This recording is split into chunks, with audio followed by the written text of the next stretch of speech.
T'as décidé de manifester quelque chose et tu penses que tu fais tout bien mais rien ne se passe, c'est peut-être que tu confonds désir et besoin. Des fois, tu manifestes quelque chose avec tellement d'intensité que tu penses que tu pourrais pas vivre sans. Mais avec l'univers, il y a une règle.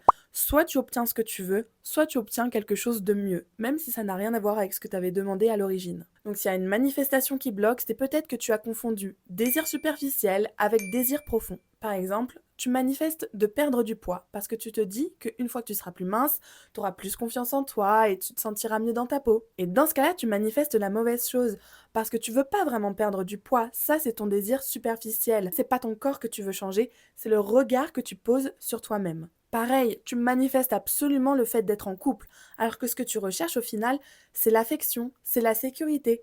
Et ça, c'est pas forcément un homme qui te l'apportera. Tu dis que tu veux à tout prix aller vivre à l'étranger, mais t'y arrives pas et tu fais que repousser et t'as l'impression que l'univers est contre toi.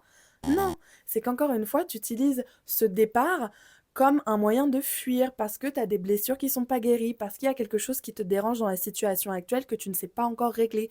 Et tant que tu n'auras pas réglé ce qui t'empêche de partir, tu ne partiras pas. Bref, tout ça pour dire qu'on manifeste souvent des choses qui ne sont pas alignées avec nos véritables besoins. Tout ça parce qu'on confond nos désirs de surface avec nos blessures profondes. En gros, tu veux apaiser un manque au lieu de comprendre d'où il vient. C'est comme si tu masquais tes plaies au lieu de les affronter. Donc si l'univers ne te donne pas ta manifestation, ce n'est pas un refus, c'est une redirection. C'est le signe qu'il est temps de retravailler un peu cette manifestation et de comprendre pourquoi tu veux absolument cette chose. Et si tu veux plus de conseils par rapport à la manifestation, viens écouter mon podcast Myself First qui est disponible en bio.